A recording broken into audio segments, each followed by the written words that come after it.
Everybody, welcome back to the new episode of Brit and Jake Go to the Movies. I am Britton, And I'm Jacob.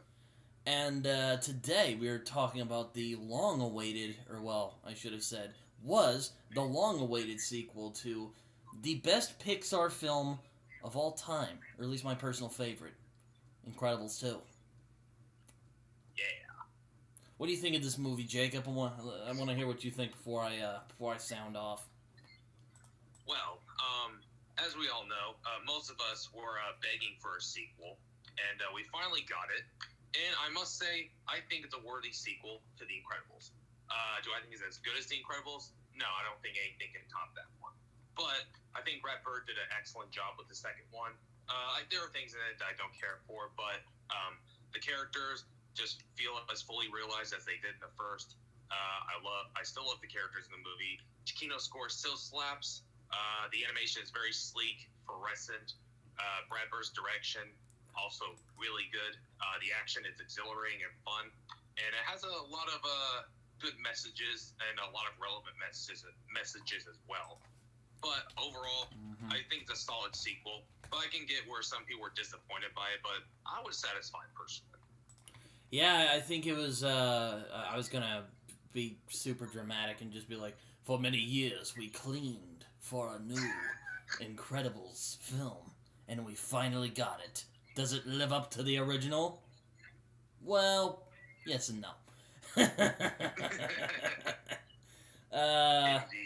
Yes, in that it's a really good movie, and no, in that I don't think anything's gonna top the original Incredibles film. No. Like, I remember, seeing Cars 3, and then I thought to myself, where is Incredibles 2? Like, we've gotten 3 Cars movies already. Like, where's Incredibles 2, people? Yeah, I'm But hey, sorry, at least and we got it. I am sorry though. The Cars films are not that good, So, or at least I didn't care for them personally. Sec, the second one is kind of a guilty pleasure for me, but say what you will. But Incredibles 2 finally came out. I guess apparently Brad Bird didn't want to make another Incredibles unless he felt like he had a story that he really was confident in telling. So it's respectable. Is it good? Yeah, it was. It was very good. Is it as great as the first movie? Probably not. There's also swearing in this for some reason. But aside from that, I had a good time. I really enjoyed this movie. I think it really shows why the first film was great. The animation is sleek. Ooh, ooh, love ooh, it. ooh. Give me more of that. You know. Hell yeah. But it's Pixar. We expect great animation. Animation was looking sleek. Love the style of this movie. I love how the film has inventive uses of their powers. I enjoyed this movie. I'll put it that way. Me too. Uh, uh, the reason why it took long is that Brad Bird came out and said he would only make it if he felt like it could be as good as the first, which completely understandable because you usually have sequels that aren't as good as the first. They're rarely like the sequels that are like better than the first, say like Dark Knight for instance. But I thought this was, as I said, a solid sequel that was that I thought was worth the wait personally. I'd probably say it's Aliens tier.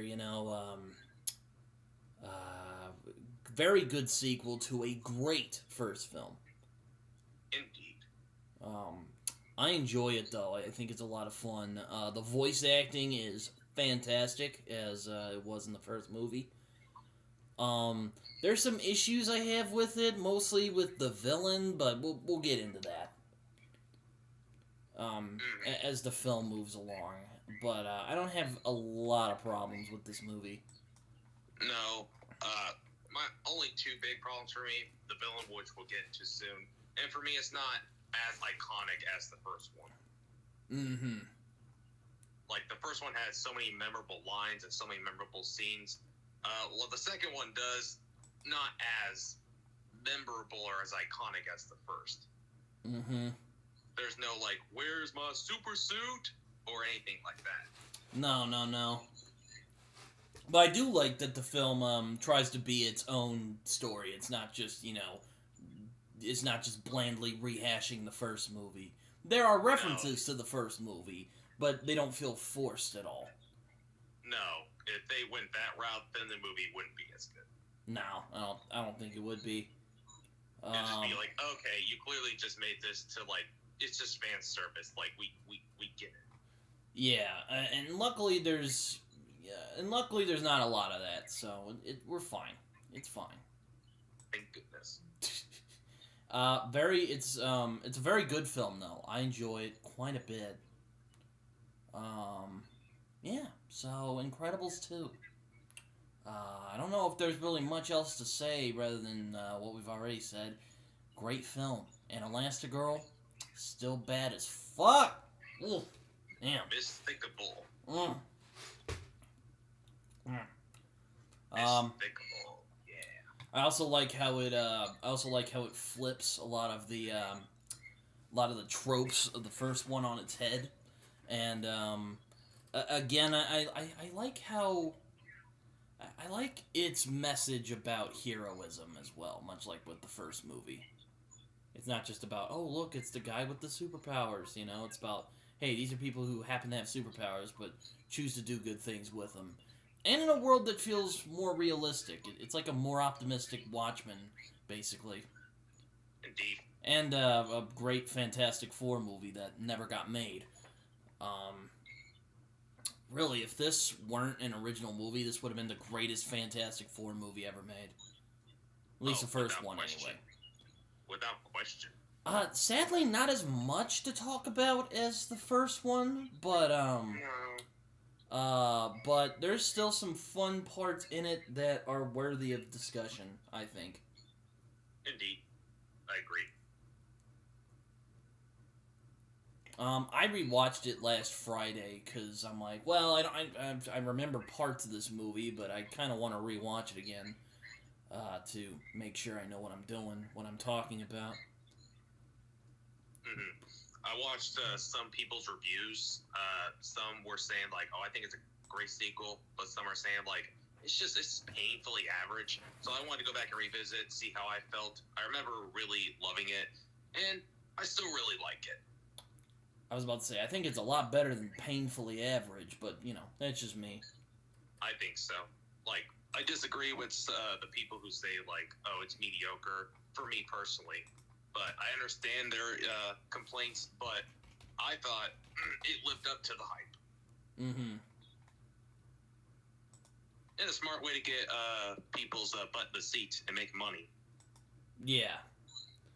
Also, like I said, a lot of people were really clamoring for The Incredibles 2, The Incredibles sequel, myself included. I remember many years of my childhood waiting for,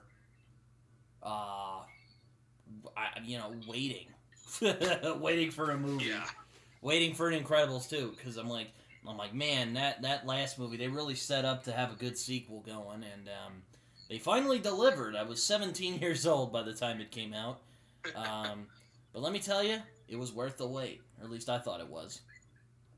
Oh, I thought so too. My mom was asking me, "It's like, when is The Incredibles 2 coming out? Why is it taking so long? It's a freaking animated film. It shouldn't be taking this long to make a sequel." I'm like, I know, but I think we'll get it soon. But hey, we finally got it. Indeed. All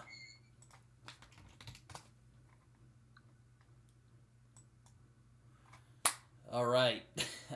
Wait, what was I saying? Oh, yes. Yes, I waited for this movie for many years. Was I satisfied with it? Yeah, I was. Though, again, not as good as the first movie. Like I say, it's kind of like how I think of Aliens. Very good movie, but just not quite what made the first. But the first one is just very special. I don't think it's ever going to get topped. Comparing it to a masterpiece, then get the sequel that's very strong, but not the masterpiece like the first one. Precisely. I know a lot of people might rip into me for my comparison to Aliens. I mean, they're two very different movies. But I'm just saying. I do like aliens. In case you didn't know. But yes, I enjoy Incredibles 2, and really now I just feel like I'm kind of walking around it. So let's get into this movie. Yeah. So we begin with Toady. We begin with Violet's love interest from the last movie, Toady. God fucking damn it! This is like Baby Driver. I said Toady. Tony. Oh, not this shit again. Tony Ridinger. That's the guy's name. It's a stupid ass name, but still. And he's talking to Rick Dicker, who is not played by the other guy from the last movie. I guess he died. Played by Jonathan Banks of Breaking Bad fame. Mike himself plays Rick Dicker. Which is funny. I thought it was David Harbour at first. He kind of sounded like David Harbour. But I'm like, oh shit, it's Mike from Breaking Bad. My favorite character. It's funny. They have a couple of Breaking Bad actors in this. Also Better Call Saul actors in this. So I'm like, I guess Brad Bird was like watching Breaking Bad. He's like, I got my guys. Yep. And Bell Odenkirk. Yep. Hey, Better Call Saul gang. Want to do Incredibles 2? Sure. Yeah. And he basically explains that he was chilling. He saw this chick he remembered named Violet from the last movie, and we basically get a replication of the scene from the last movie where Violet ends up asking Tony out on a date and ends up making the time and all that. It's very sweet until the Underminer. I called him Undertaker last episode. Undertaker is the wrestler. But the Underminer, played by the great John Ratzenberger, goes on and makes his maniacal, a.k.a. not Mole Man from Fantastic Four. Definitely not.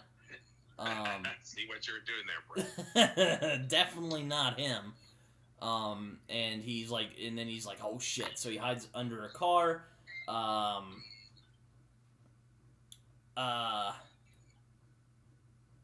hides under a car.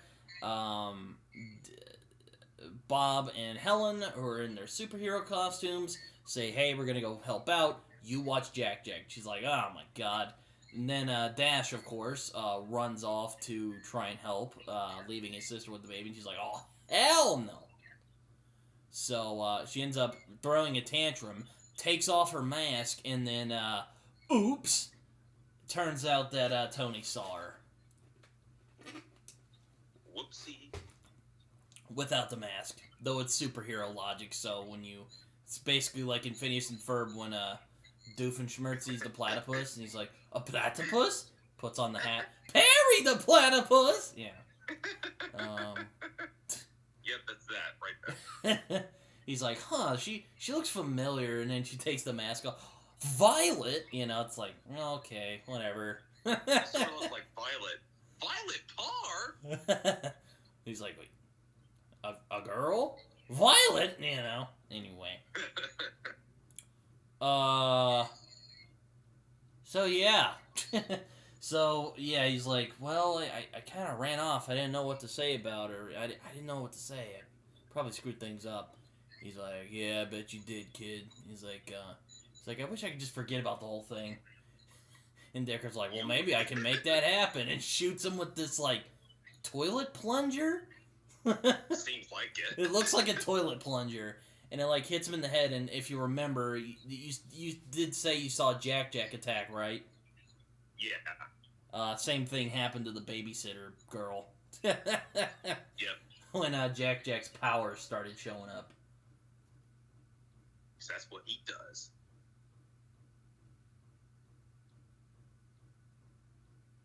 So, we end up cutting back to when the Underminer, a.k.a. Not Mole Man, is beginning his attack, and let me tell you, this movie starts out swinging. This action scene is impeccable. The animation, mwah.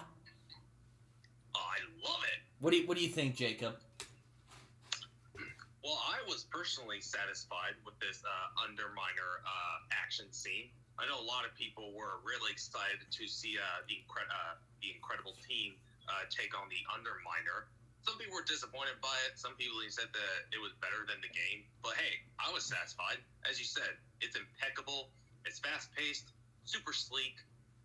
Oh my gosh. Exciting. Can I say sleek? Yes. The animation in this is just like, oh, yes. It's much sleek. Now, I could say there is sort of the downside. I kind of missed the more grounded animation of the original film. But I also really like that sleek animation, too. It's very nice. It still looks like... It still looks... very good. It looks it's very sleek, very fluorescent, and very comic booky, which I really like. Oh yeah, this movie might have been pantsed by Into the Spider-Verse, but let me tell you, wouldn't be surprised. It did kind of get upstaged by Into the Spider-Verse, but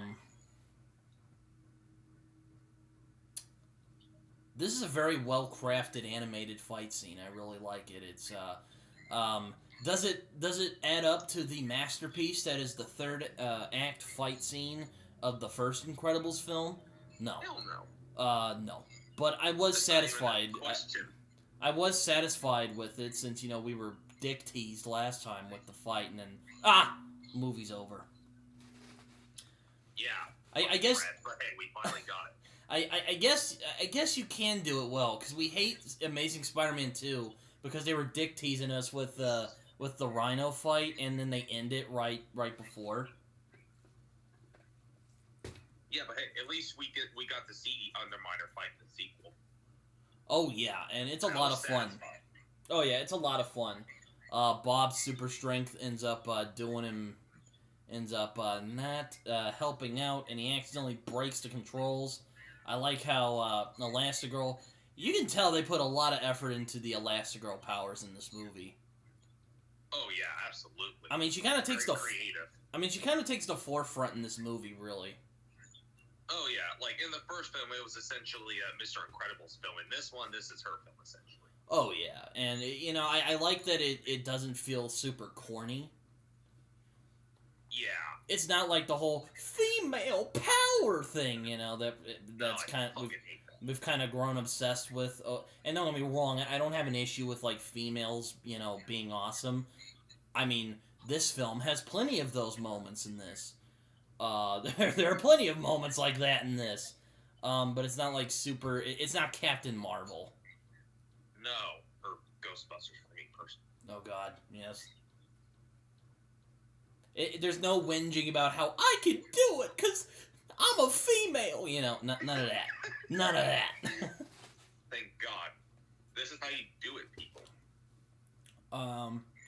Voice acting still is just fantastic. I like when Bob tries to confront the Underminer, and he's like, Mr. Incredible!" and he accidentally sucks him into his Underminer, we meet again. Yeah.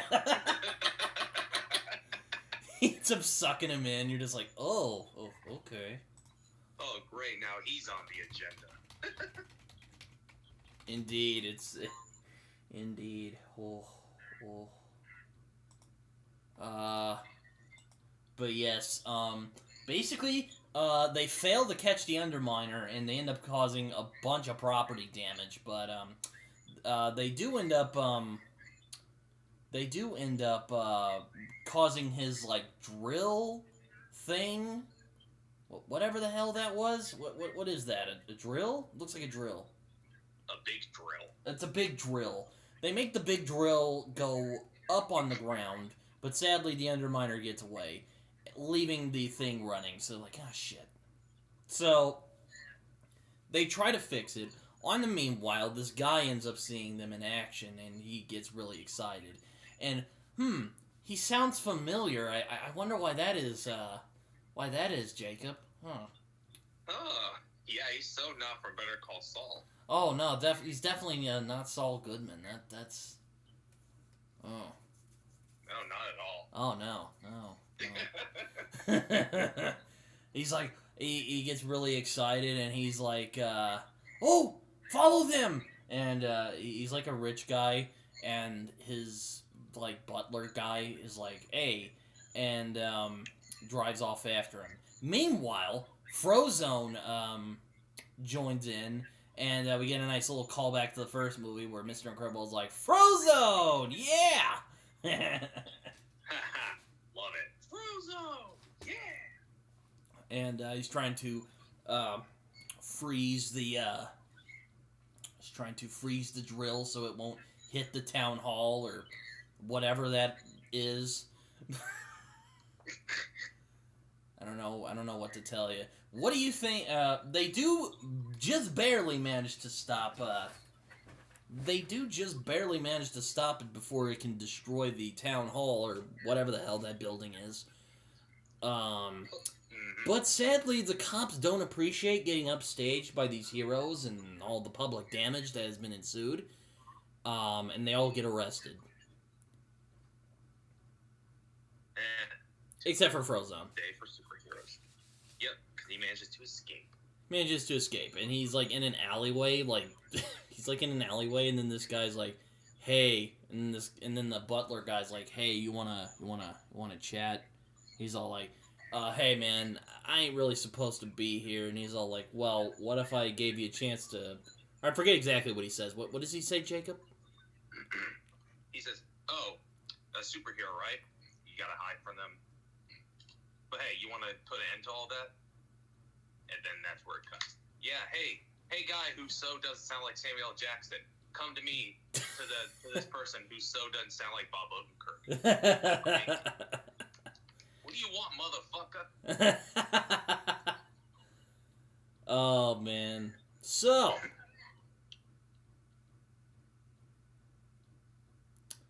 yeah.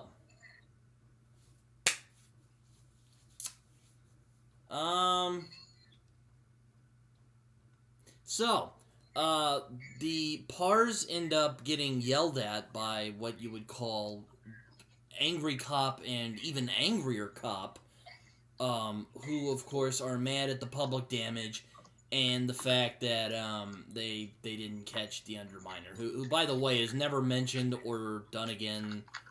He's never mentioned or talked about again in this movie. Nope, that's it. Just vanishes. Kind of sucks, but you know, like what if this movie like what if they had like the twist that, you know, Underminer was the real mastermind but behind everything, you know?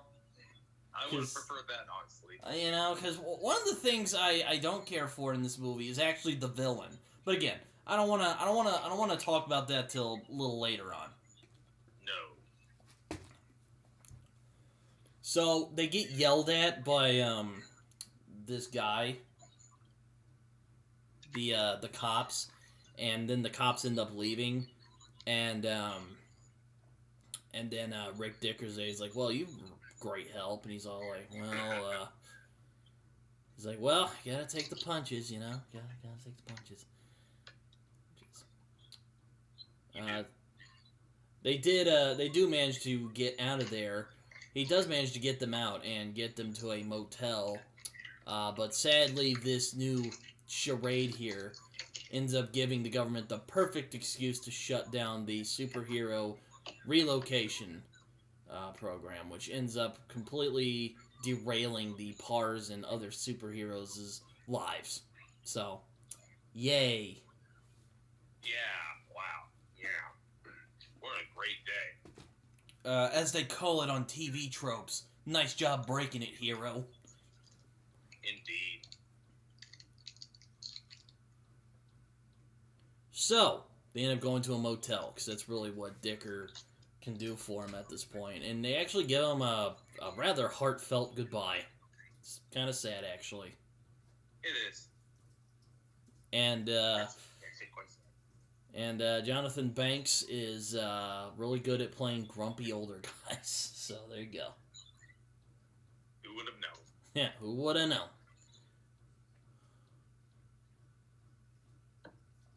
And Bob also gives him the name of Tony Ridinger, which ends up revealing how he actually knew who Tony Ryan.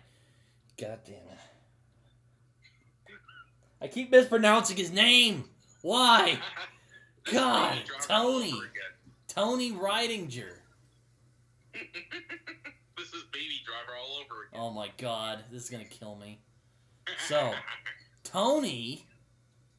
So that's how he knows about Tony, and that's why he erases his memory. Except, well, that's a little later on. So they're chilling, and they're eating, I guess, Chinese. Yeah, and Chinese food. I like how Violet's like, "Did you wash your hands?" Runs over, washes his hands real quickly, comes back with soap, runs back. Then she's like, "Did you dry off your hands?"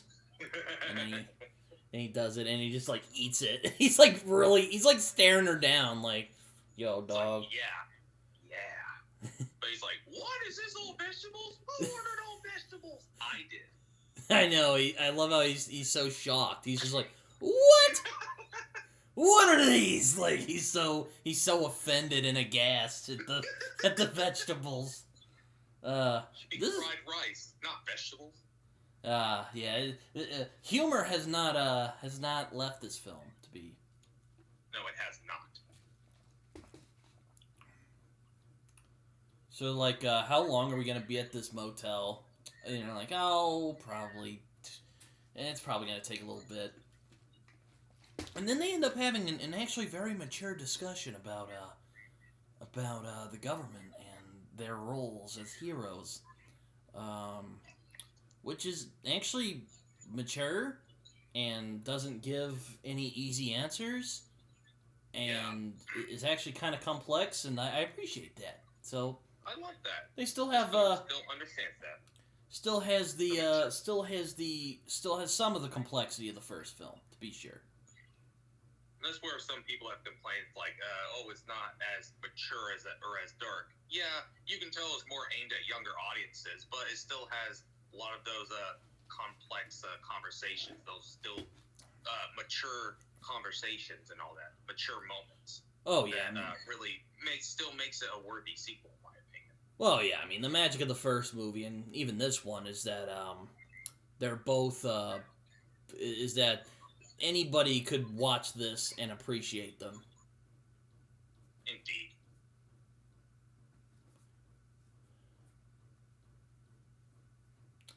Anyway, so you can tell that Bob and Helen are kind of on the disagreeing side, but again, I'm glad that the movie doesn't stoop to be like, hey, this guy's right and that guy's wrong. It's more like, well, what the hell are we gonna do? Yep. It's not like, yeah, they were right, we were wrong, we fucked up, we should learn our lesson. Yeah, no. Like, they both make good points. Yeah, Helen's just like, look, we did kind of destroy a bunch of property today. And Bob's like, well, we should help people. And, property damage, schmopperty damage, it's like, oh, God. So, then they end up by the pool, which is a nice looking pool. I've been to some motels that have had not great pools, but that's actually not a bad pool. No, and it looks clean too. Most of motels pools are fucking dirty. Yeah, I know. There's always like leaves and stuff in there. I'm like, oh God, why? That one, whoever is keeping it in good shape, kudos to you. Whoever is keeping it clean should get a raise. I like Bob and Helen just standing there like, what the hell are we gonna do? I'm like, I don't know. This is already looking bad as it is. He's like, I'm like, well, one of us has to work again. I mean, I know you did all that work at I forgot exactly what that company was called, the insurance company that Bob was working at in the Incredibles. Insuricare, thank you. Your customers make me unhappy. Anyway. I Helen offers to work, and Mr. Incredible's like, no, I'm like, no, I should probably do it. And she's like, well, no, you had your fun, and, well, I probably shouldn't say fun. That seemed kind of soul-destroying. He's like, yeah, it was. He's like, yeah, I hate every minute working there. He's like, well, you can let me work. And I kind of like how that's clever foreshadowing to when they're like, hey, we're going to get Elastigirl, because, look, Bob, we love you, but you cause so much damage to you cause a lot more damage than she does. And he's all like, what? It's true. Great foreshadowing. Yeah. Wink, wink. And then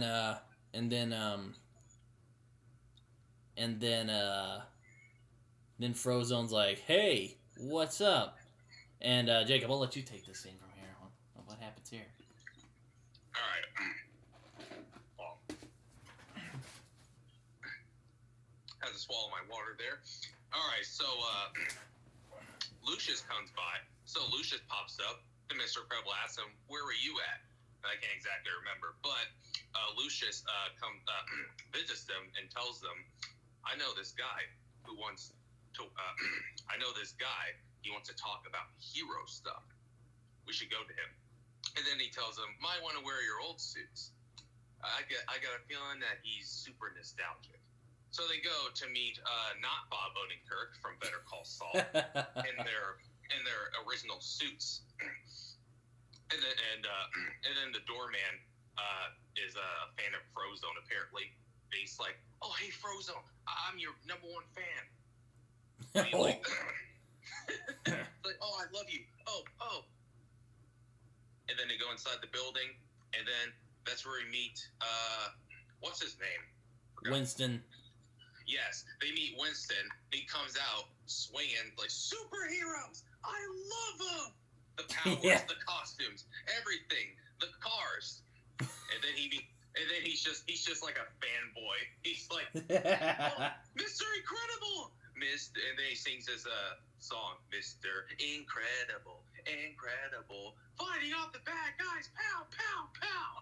And then he starts singing Frozo's song, Frozone. And then after that, they sit down. He has a discussion with them. Like, I think the issue we have with people not liking superheroes is that we need to change people's perceptions about superheroes. And then he says, Elastigirl is our best play. Then Mr. Incredible gets a bit jealous. He's like, better than me? He's like, well, I mean, like, she's, yeah, but you know.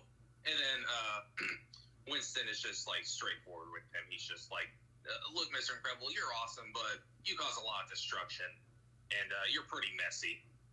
We also meet Winston's sister, Evelyn. I actually forget who plays her. Hold on. But, Catharine Keener plays her, and I will say she looks a lot like the character from Megamind, who, the journalist lady from Megamind. I'm like, gosh, she looks familiar, and I thought of the other superhero movie, Megamind. I'm like, oh, yes, that's it. It's, looks like the chick from, what's her name from Megamind? I forget. I think it's like Tina or something. It is Tina. No, it's Roxanne. Roxanne! Yeah, I think Tina Fey is the one who played her, I think. It would have been funny if they had Tina Fey voiced her. Oh my god, that would have been a fun in-joke. She was Roxanne. That would have been so funny. That would have been a fun little in-joke. It really would have. Winston is, as we were joking earlier, he was played by Bob Odenkirk of Breaking Bad and Better Call Saul fame. And Mr. Show, I've never seen that, but I know a lot of people enjoy it. Haven't seen it either. I've not seen Mr. Show. But I like Bob Odenkirk in Breaking Bad and Better Call Saul, and he is fantastic in this movie as well. I love him in this film. He has a lot of positive energy. He's great. What do you think of Winston Deaver? What do you think of Bob Odenkirk in this movie?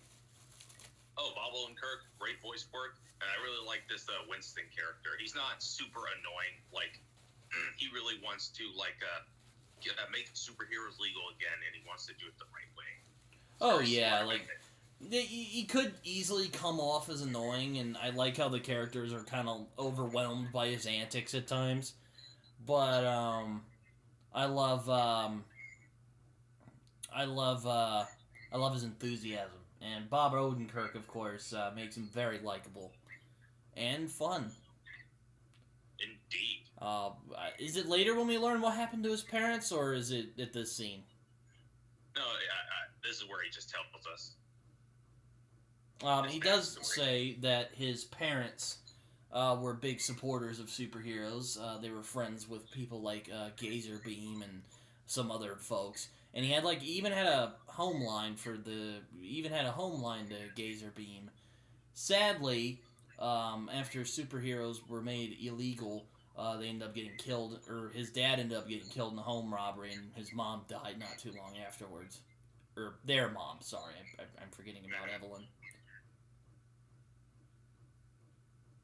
And Evelyn gives some not-so-subtle foreshadowing about how she was like, I don't know why Dad couldn't just go to the freaking cellar like a normal person.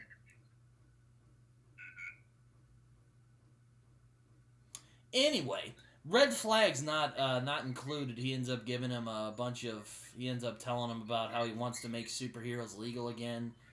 He even says that slogan later, which gave me some really uncomfortable flashbacks to our last presidency.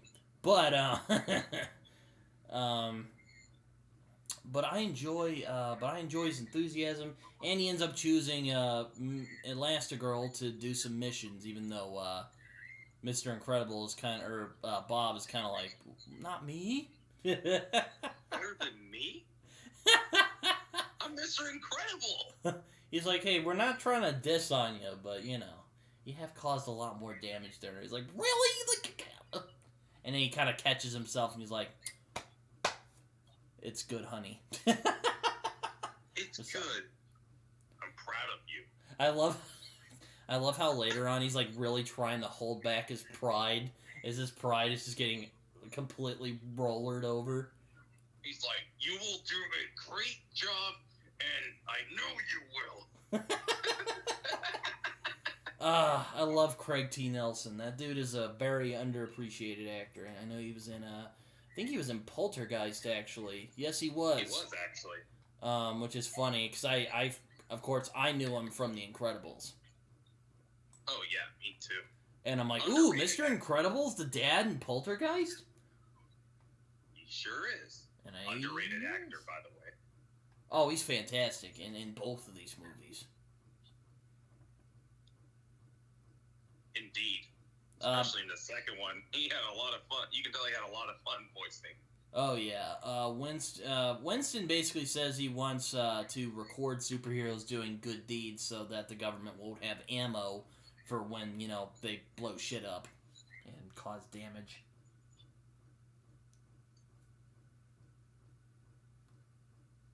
That's why we need Elastigirl on this job. Less damage. Mm-hmm. And then she's like, so what do you say? And then Elastigirl's like, oh, man, I don't know. and Bob later, they're in bed, he's like, no, you don't know.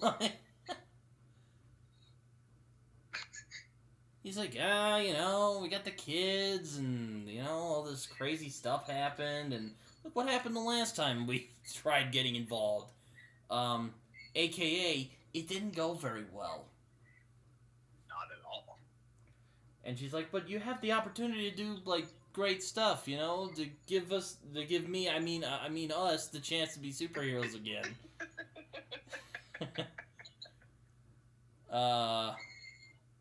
She's like, yeah, I guess so, but I'm kind of, I'll admit, Bob, I'm kind of unsure about leaving you with the kids. He's like, what? I can do a good job. And she's like, oh, yeah? And I will say, the family drama in this is still top tier. I love it. Give me all the superheroic family drama. I will be there. Yes, please do so. And they have not skipped a beat with the relationship between Bob and Helen. I love that. Even when their pride is being offended, they are still there for each other and still doing their best to be supportive of each other, even if it's killing them on the inside. Indeed. Yeah, Mr. Incredible. He's like, well, you either have to do this, or I find a job in 2 weeks or we're homeless. And Bob's like, all right. He's like, I bet I could do a good job. And I forget exactly what he says, but she, like, hits him with a pillow. Oh, yeah. He says, like, yeah, you're a lot more, I still think I'm better. Just whispers it, but she hears him. Yeah, she, like... tries to be sneaky. Yeah, she, like, throws a pillow at him. You need to be more... I still think I'm better. You slowly got better? No. I still think I'm better. Oh, I still think I'm better, yeah. She throws the pillow at him.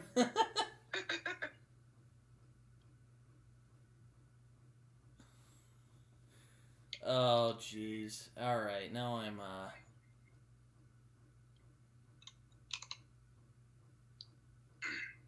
So, we end up getting a full-on, breakdown, I guess. I forget what happens next. What happens next, Jacob? Oh, yeah, this is where Winston sends them to their new place that they're going to be staying at. Oh, yes. We also get some humor. Yes, we get to see this very nice new house that they're staying at. It's one of Winston's. He just has, like, a couple across the state, so, you know, he just can lend them one. Because, you know, he's got that Bruce Wayne money. Woo. Yeah. Oh, man. I'm not using this one. I have 7 others. Yeah, no, he's like, I have, like, 6 or 7 others. You can just stay in that one. And they're like, all right. And Dash is immediately impressed with their new house. He's like, ooh, I like it. And then he accidentally, he opens up his remote and accidentally sinks the couches. He's like, and Mr. Incredible's like, no, not the couches. I like Mom's new job. Oh, you know, I find it funny that we're doing this episode. I don't know if you've ever watched Cinema Therapy before. I've heard of them. They actually did an episode recently on The Incredibles. I'm like, right after I put out our episode on The Incredibles, well, both of them. Coincidence? I think not.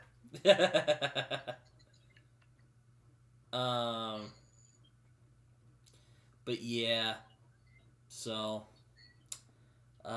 then later on, we end up seeing that Elastigirl gets a new motorcycle. Turns out that Helen, got up to some stuff back in the day. She also has a pretty nice looking suit. I'm not gonna lie. What do you think of the suit? Super sexy. Oh yeah, you know, there's like no capes, of course, you know. It was also developed by a guy called Alexandra Galbaki. Yeah. Second one or first one? Second one.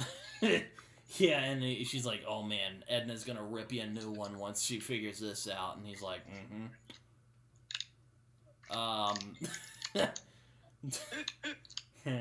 So, she ends up getting the bike. She's like, oh, the new Elastigirl bike. He's like, what, you had a motorcycle? And she's like, yeah, I also had a mohawk back in the day. He's like, a mohawk? He's like, this is the 50s. It was like, this was a while ago. Yeah, you weren't missing much. He's like, later, honey, shoots off, and he's like, okay. And then we get to one of my favorite bits of the movie, the role reversal, where Elastigirl is doing her superhero stuff, and Bob is single home parent. And Bob ends up getting a new perspective on just how difficult it is to be a single parent. Indeed. And it is wonderfly hilarious, I have to say. It is wonderfully hilarious. Couldn't have said it better. It's so good. We also, he makes breakfast, and then, wait, did I skip the part where she's about to go on the date, or is this after, or is this before, or am I before that? Oh, it's after.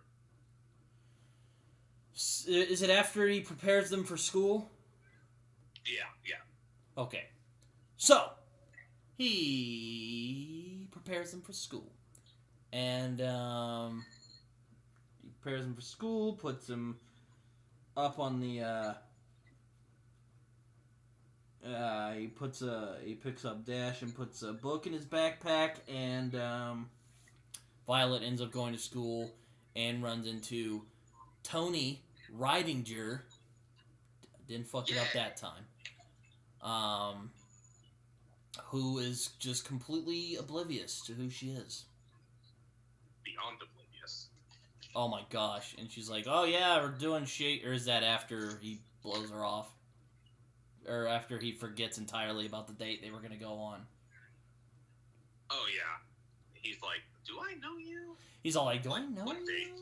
Like, what day is it? Or, she's like, what? I'm Violet. I put my phone number in your locker, you dummy. And he's all like, oh. He's like, do I know you? And she's like, Jesus Christ. And then she walks off. But question, would you say he's more oblivious than Peter in Spider-Man 3? Well, I mean, the difference is I don't think Tony can help it. He did get his memory wiped. That's true. But I had to ask this. He's so oblivious. If he were as oblivious as Peter, I probably would be yelling at him, but, it's, you can't really help it. And Peter in Spider-Man 3 could, so that's why Peter in Spider-Man 3 got more of my wrath than Tony Ridinger. Yeah, he got his memory wiped, so. Can't really help that. No. Bob is dealing with Jack, who, I have to say, he's probably the MVP of this movie. The baby Groot of this film. Yeah, I know. Jacob called him the baby Groot. I'm like, you know what? Maybe. But I'm telling you, Jack is literally a god amongst men. Because he has a stupid amount of powers. Like, that are just ridiculous. I don't even know if that's even possible, but apparently it is. Yeah, apparently in this world it is. 50 different powers. I know. I'm like, this kid might turn into Dr. Manhattan, and that's kind of unsettling. But okay. Hey, if we ever get Incredibles 3, Jack, the secret villain. Oh, God.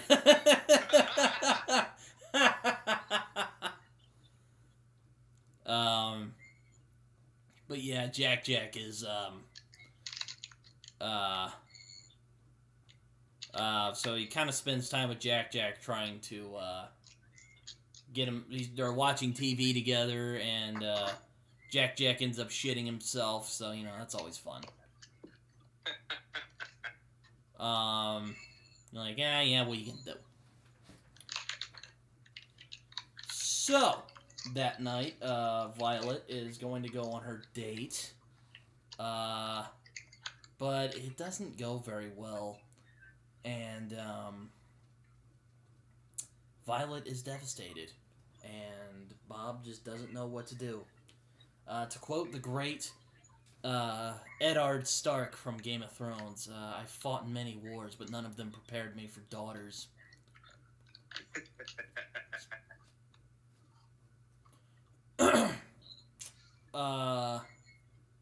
Yeah, what do you think of this scene? Just some of my favorite scenes in the movie, just so, like, the human moments, like, Violet's, like, so devastated and just so saddened that, like, Tony, like, she thinks Tony is just, like, ignoring her, thinking, like, oh, I don't know who you are, like, Violet who? And then Bob tries to help her, like a father would. Mm-hmm. He's like, oh, you forgot the date? But she's like, leave me alone. But he's like, come on, honey, just talk to me. He's like, but then Violet's like, if you want to help me, please leave me alone. Then you get this look at Bob's face like, yeah, this is going to be a lot harder than I thought it'd be. I also like when he's like reading to Jack and he goes to sleep. He's like, goes downstairs, and then then he's down there watching The Outer Limits. And he's like, so then he reads, and then Bob starts to doze off, but luckily Jack is sharper than most babies, so he gives him a love tap, and he wakes up. He's like, this thing. But he just won't go to sleep. And then he goes to sleep again, and then he's watching Outer Limits again. So he's like, screw this. I'll just, what's the harm in it? And I'll just let him sleep with me. So he ends up passing out. Is this where we get to the raccoon scene? Oh yes. Oh man, I just Jacob, I gotta prep for this. You wanna take it from here? Oh yes, we get to one of the funniest parts of the movie, and get to see what other type of powers that Jack has. So this raccoon is eating out of the trash. Then Jack wants to put an end to him and eating out of the trash. Like, Then he tries to get through the glass door, but then he goes through it. Another one of his powers. Then the raccoon tries to attack him, but Jack slaps him. And then things start to get out of hand. Jack multiplies himself. He also has pyro powers, can manipulate fire. Mm-hmm. Wink, wink. Fantastic Four movie never made. Human Torch. Yes, and then the raccoon's just scared, so he just tries to escape. But then it wakes up Bob, and that's when Bob finds out that Jack has powers, and he is so excited. He's like, "You have powers! Yeah, baby!" And he's like, "Oh my god!" Yeah. It comes to realization like Jack has powers.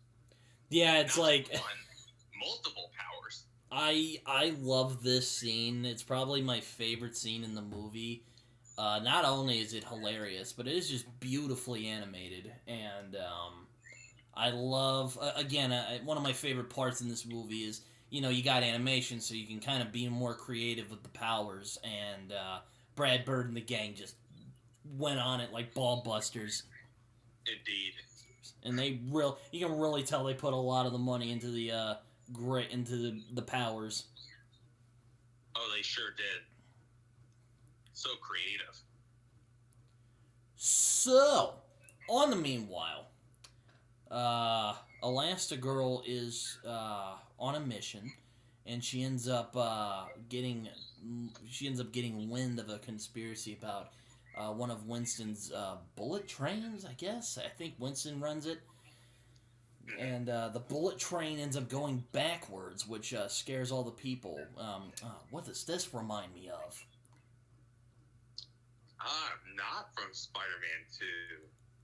No, that wasn't what I was thinking of. But I did. Yes, that is true. Yeah, it does kind of remind me of Spider-Man 2. I was thinking of the first Incredibles film. I was thinking of the first one when he gets hit by the train, but yeah, that's a... Spider-Man 2 is a good one, too, to mention. Mm-hmm. And Elastigirl just barely manages to stop it. Unlike Mr. Incredible the last time we saw a train, managed to help everyone and not get hurt in the process. And, turns out that the driver was hypnotized by something or someone. Dun, dun, dun. Is this where it's introduced as the screenslaver, or is that a little later? That's a little later. It's just it gives like a taunting message, like, "Oh, good to see you, Elastigirl. Till next time." It's like, give you a little eye roll. Yeah. So Helen calls Bob that night, and another one of my favorite parts of the movie, where she's just excited about stopping the train, and Bob is just barely holding back his jealousy.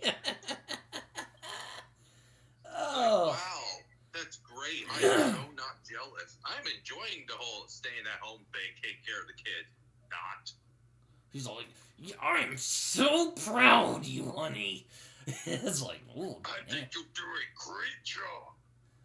You kind of sound like Jamie Foxx in Amazing Spider-Man 2. It's my birthday. Light my candle. Oh God. Ah, jeez. Congested, I suppose. Anyway, so Bob is proud of her despite his jealousy. Like, man, never seen anybody that jealous. And I will admit the mystery, the cat and mouse chase, I suppose, for the screenslaver is actually pretty well done, I think. It's just It is well done. who it is it could have been better set up, I think. Yeah. But the conspiracy. But like the mystery, the like trying to find out who it is, like that's really fun to watch. I really enjoyed that part. I really enjoy it. I thought that was well done. It's just the payoff just doesn't quite come together for me. Or, well, I should say it's a little too predictable. That's probably a better way to describe it.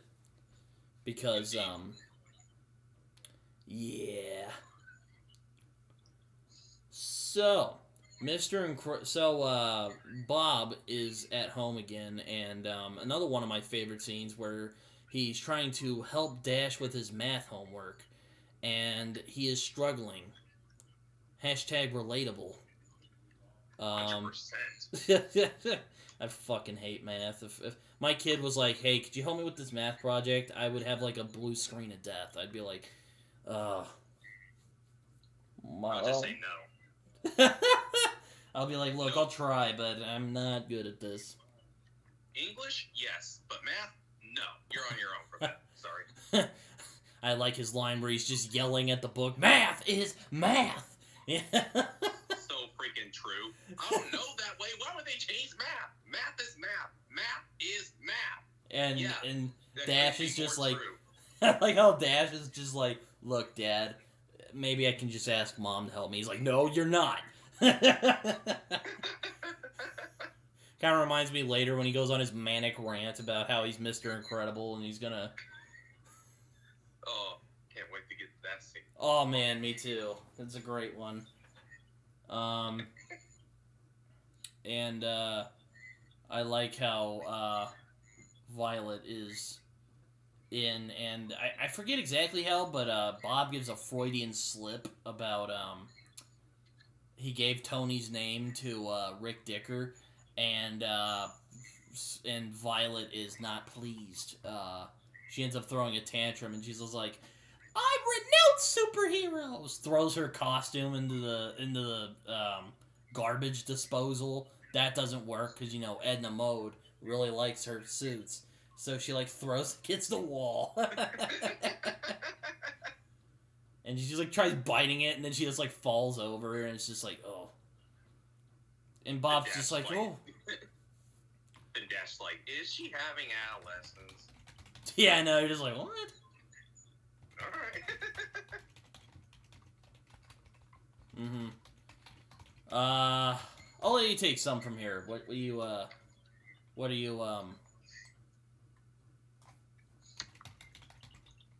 What happens after next? That, Bob calls Rick, and he's like, well, you wiped. He's like, what's the kid's name that you wiped out? He's like, oh, Tony Ratzenberger. Got that correct because I am expert. No, I'm kidding. You jerk. I still love you, but anyway, he's like, yeah, Tony Ratzenberger, good kid, good grades, everything. And he's like, well, you wiped out my daughter's date's memory, and now she hates me right now. like how Rick's just like, I don't know what to do, man. Then he asked, do you know where he works or anything like that? It's like, oh yeah, he works at this restaurant. Then they go to the restaurant, and we get to one of the funniest parts of the movie. While they're while they're going into the restaurant, they get their table. Violet drinks water. Then Tony Ridinger apparently so happens to be their waiter. He's like, good evening, everyone. Then Violet spits out her water through her nose. I love the animation, too. It's just like, her face just, like, blows up. It's like a balloon. Her face just balloons, and the water just spits out of her nose. He's like, oh, are you enjoying yourself, honey? And she's like, yeah. I'm like, oh, are you okay, honey? And she's like, oh, I'm fine. And he's like, I'm Bob Parr, Violet's father. I'm Dash, her little brother. Yeah, and he's just like, ooh, that water, it's so good. Yeah, it's like, what are you doing? What is it? I think it's just tap. He's like, I think it's just tap, and then Dash is like, oh yeah, very good tap water. And then Bob is like, hey, Violet, do you want to? She's like, don't push it, Dad. Poor Bob, he's trying to help, and then it just blows up. Just doesn't go well. Watching Bob try to be a dad is really fun. It's fun. It's also a great message, like being a superhero without, a costume and saving the world, but being a parent. I like that. But parenting is the game. Yeah. Indeed. Oh hell. You know, I'll worry about that for after the episode, but yeah, I enjoy that scene. Then she goes to the bathroom, and then Dash is like, oh no, what's wrong now? And he's just like, I don't know.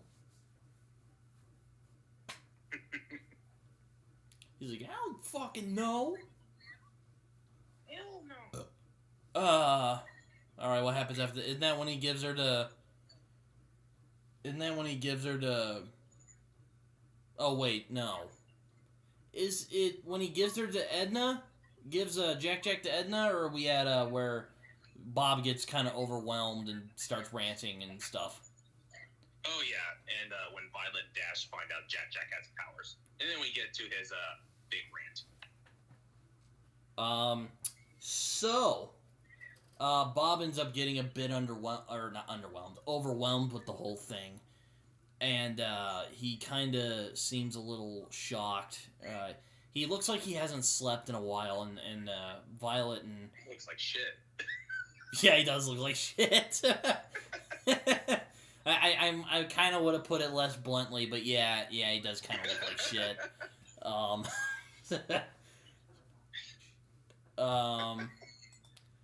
He's like, he's like, oh, it's fine, and Jack starts disappearing. He's like, oh shit, and he like, is this when he dives in the pool, or is this That's after his rant. Oh, that's after his rant. Mm-hmm. And yeah, she's all like, oh, Jack has powers. He's like, yes. It's like, you didn't tell us. He's like, and Dash is all like, well, that's neat to know. You're our father. That's neat. We're your children. That's neat to know. And Mr. Incredible's like, look, I'm trying here. And he starts having a breakdown. And then and she's like, we can call Lucius. He's like, don't call Lucius. I actually remember everything he has said. He's like, because I'm formulating, okay? I'm taking in information, I'm processing. I'm doing the math, I'm fixing the boyfriend, I'm trying to stop the baby from turning into a flaming monster. How do I do it? By rolling with the punches, baby. I eat thunder and crack lightning, okay? Because I'm Mr. Incredible. Not Mr. So-so or Mr. Mediocre guy. Mr. Incredible. One of my favorite parts, by far. Fucking love it. Very good, Jacob. Very good. Thank you. It's very good. I love how his eyes just start bulging out, and it's like... he also says crap, and, like, I am not one who gets offended by foul language, despite what Carlton might think, but there are some times where I'm like, that's kind of weird. Like, why'd they put that in the movie? Just because. Yeah, like, there's, like, swearing in this. Like literally, he's all like, I didn't crap or what, I forget exactly what he says, but in this scene, he's like, I didn't crap or whatever, and, like, later on, Evelyn's like, well, I'll be damned. I'm like, what is this? I'm just kind of like, huh. It's kind of weird.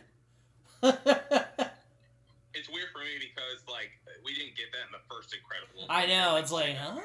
They What? just start cursing. Like, huh? It's not like they're bad swears. I'm not like offended or anything. It's just kind of like, it's like when you're like really smart professor, you know, he's like that really dignified professor. He just starts like dropping the F word in class, and the whole class is just like looking at him, is like giving him like weird stares. Like it's kind of like that. It is. I don't mind it, but it's just like, oh, okay, all right then. It throws you off. It was like, huh? Like, oh, okay. And then Jack like. And then Jack ends up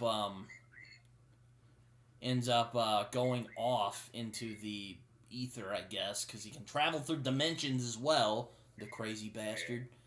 And he ends up dropping in the pool, and Bob manages to catch him.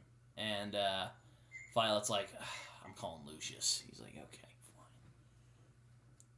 fine. Pull back a little bit. Elastigirl ends up getting an interview.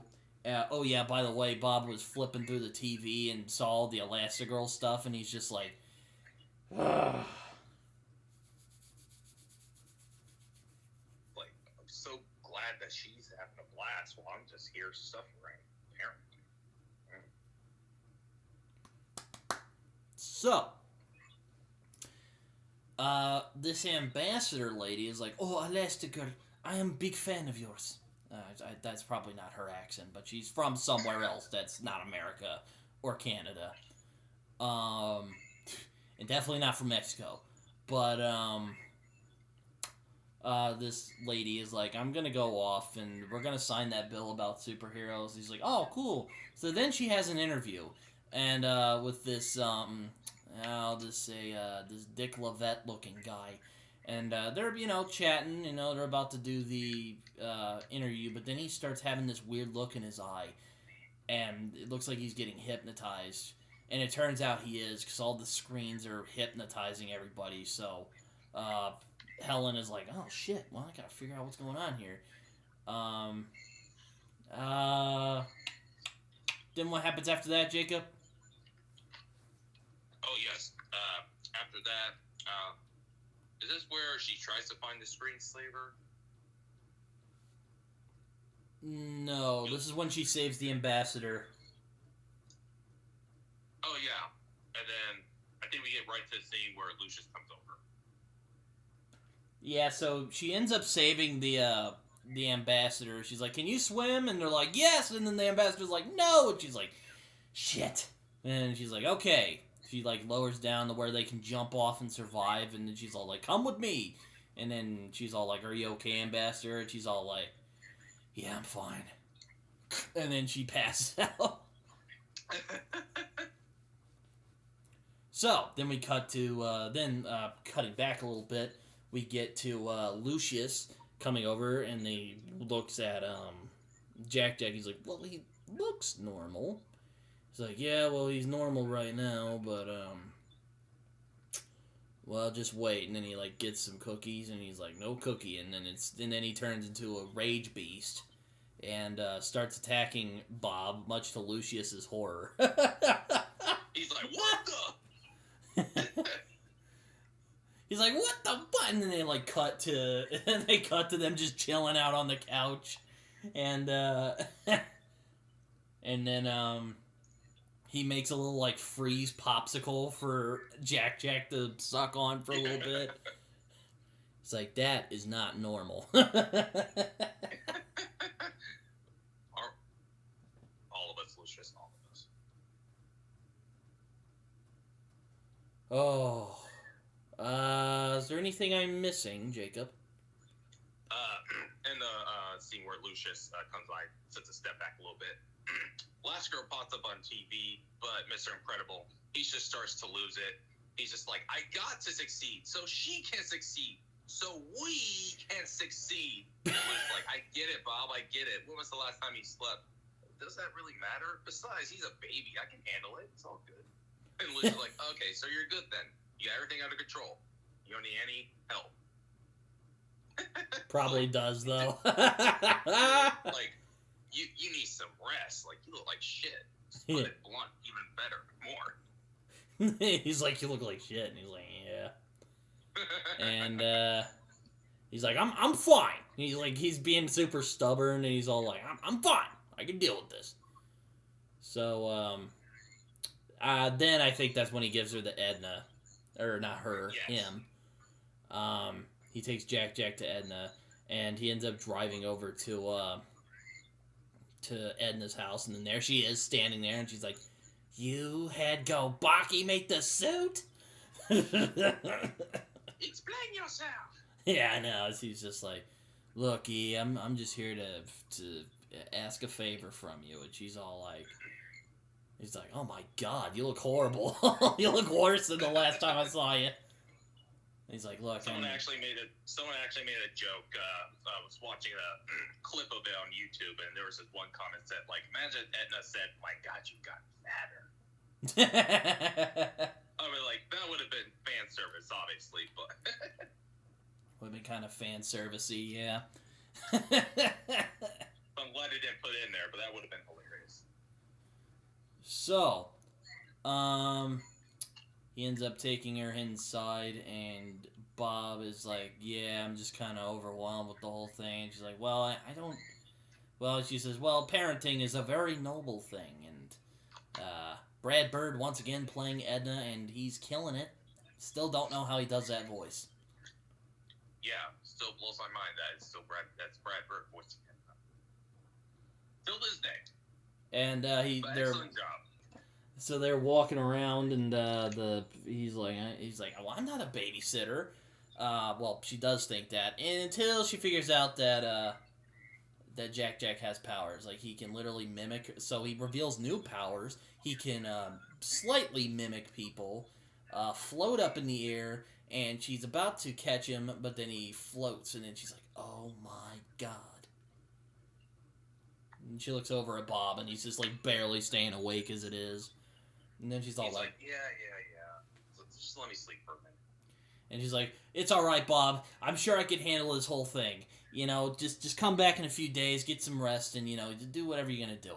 And he's like, well, wait, don't I need to, like, do something? And she's like, no, just doing some stuff, you know? And and then she, like, shuts the door on him, and he's like, okay. Damn, that's easier than I thought. He's like, okay then. So, he ends up going home, and his daughter is, oh yeah, I forgot earlier to mention that she was getting ice cream while invisible. That was pretty funny. That was funny. So, excuse me. So, he ends up, having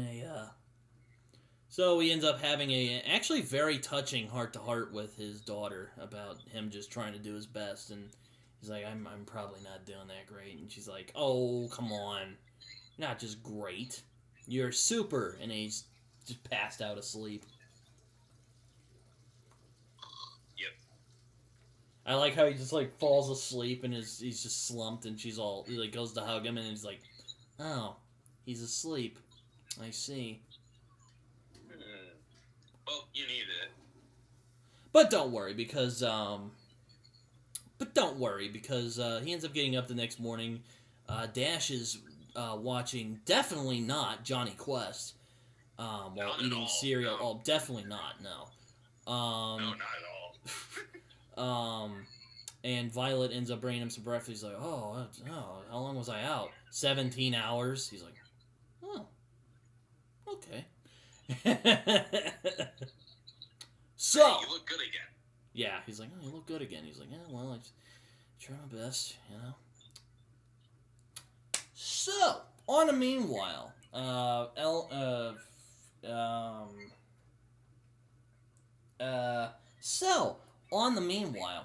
Elastigirl ends up going to some stuff and ends up meeting some other superheroes, which, you know, I'll admit, there's one of the characters who looks like another character from a certain comic book by Garth Ennis called, Section 8, which is about a group of loser superheroes in the DC universe. One of them is this pudgy-looking dog man. I forget exactly what he's called, but he looks. But this character, who's basically like a Toad Man, looks very suspiciously like this character. Wink, wink. I don't know if it's a wink, wink, but oddly coincidental. Coincidence? I think not. They also have an owl man. I guess it's like a bird man. A bird man. Not the Michael Keaton Birdman. We're talking about an Owl Man, but it's not like Owl Man from the DC stuff. It's like Owl Man. Yep. The bear owl from Critical Role. That's what it is. We also get a big lug superhero called Brick. It's basically like a Russian. It's basically like a Russian Mr. Incredible. Pretty much, yeah.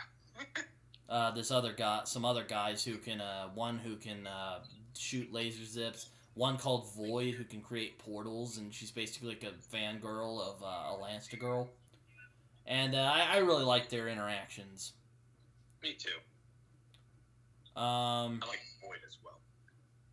I also enjoy Elastigirl and Evelyn's conversations as well, which, kind of undercut by the twist of the movie, but, Good while it lasted. Good while it lasted. Thank you, Jacob. You're welcome. Having me a bit of a tie. So, Elastigirl ends up getting the idea of getting Evelyn to put a tracker on where the screenslaver will be broadcasting next to set up yet another interview with the guy, the David Letterman, that kind of guy, basically. Yeah. Johnny Carson, that kind of dude. And they're gonna do it via call, so they're about to do it, and they end up doing it, and Elastigirl, Helen is talking, and then she ends up finding the signal, and once again, the way they use her powers in this movie are fantastic. Indeed. I must say, the nighttime looks gorgeous. Oh my god, yes. That scene where she was trying to save the train? Oof! Looking slick! Oh, yeah. That motorcycle? Man. Oh my god. I was kind of depressed when that thing got destroyed. Yeah, damn, that was a hot run. That was a hot run right there. Damn you, Redwood. So she ends up finding the location of where the screenslaver is, and she ends up finding a location, and she ends up finding a bunch of stuff, and the screenslaver, wink wink, ends up attacking her, and they give a good fight. She ends up getting not electrocuted, but she ends up getting tased, but she manages to get that over with pretty quickly. Or she manages to get over that pretty quickly. I'm guessing it's because of the superpowers. And she does manage to catch him, who's basically this obviously not a red herring at all. Just, not at all a red herring. No. Definitely not. Just, that guy, that man's totally convincing as the screenslay. Guy, I think he's totally aware of his surroundings. How about you, Jacob? Oh, absolutely. He is so aware. Oh, yeah. I am the screenslaver. You caught me. Very easy. Oh, yeah. Very, very, very convincing that this guy is the screenslaver. Yeah. I took inspiration from Syndrome. Yeah. Oh my God, yes. Just really, really, it's really convincing. Yeah. What a reveal. What a reveal. Yeah, the screenslaver, just an average pizza delivery man. Wow. I couldn't do that with a straight face. I'm sorry. I tried not. I put in so much effort to do it with a straight face. I couldn't for long. It's hard for me to hold my composure. I just couldn't. I just had to let it out. Oh, jeez. Even Elastigirl's just like, well, that sucks. That was totally underwhelming. It's like, that was disappointing. Oh yeah, I forgot to mention, some rich schmuck took Bob's old car, the Incredimobile from the previous movie, which was sleek as fuck, by the way. I don't know why Bob got rid of it. Or, well, he didn't get rid of it. He didn't get rid of it. He just thought it got destroyed. Apparently not. Apparently not. This rich douchebag ended up getting it, and Bob's mad about it, and he was about to steal it, but he's like, yeah, never mind.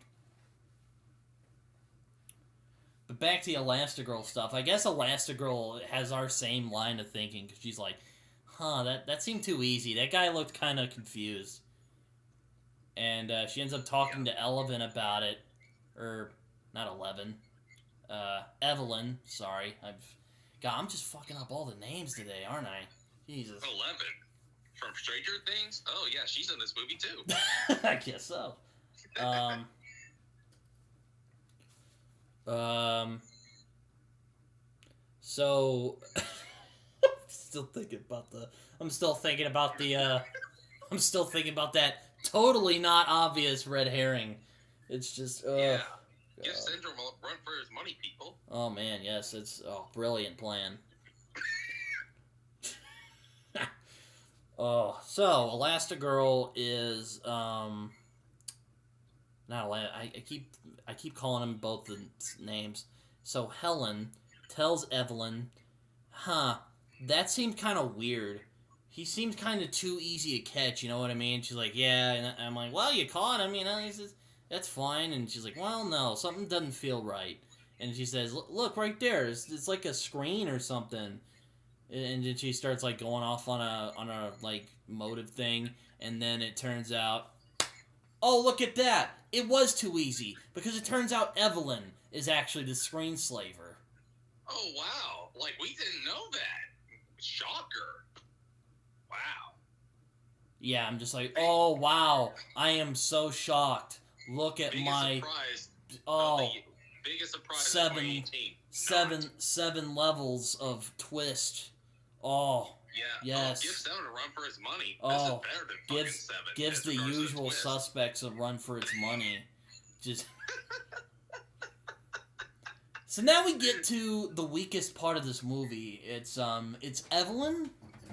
Oh, hello, Kitty. Thanks for just barging in on me. But Evelyn is probably not Evelyn herself, but Evelyn as the screenslaver is probably the weakest part of this movie. It is the weakest part of this movie by far. It's just like this movie is very well constructed. Like about 98% of it is very well constructed, but this is just the 2%, and it's just the puzzle piece that just does not fit for whatever reason. I don't like this twist. It is predictable, vanilla. It's not like, going back to Syndrome. Syndrome, well, I guess you wouldn't say he's like a twist villain, but it's fun, because you see him at the beginning, you're like, oh, he's kind of like a weird fanboy, and then you're like, oh shit, this guy's like a threat. In this, it's just kind of like, it's just the bare bones of a payoff. It's just like, what?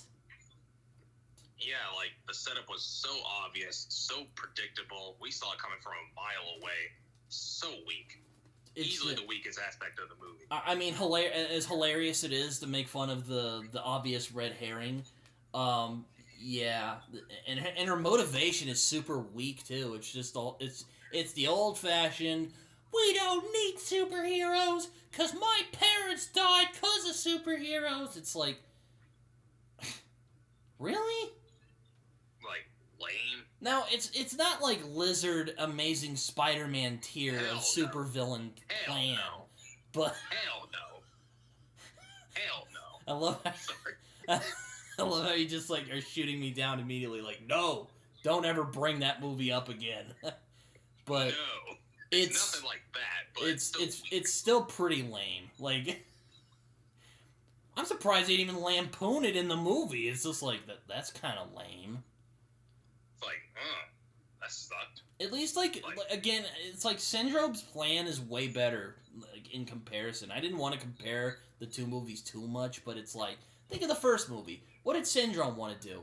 Well, he was envious that people had superpowers, so he wanted to give regular people his inventions once he had his fun, so that the term super would be completely meaningless. Yeah, and you understood his reasoning, and you understood where he was coming from. I mean, don't get me wrong, it is super petty, but still, it's understandable, it makes sense for his character. In this one, it's like, it's so obvious, and it's weak. It's just not... I can't really describe why.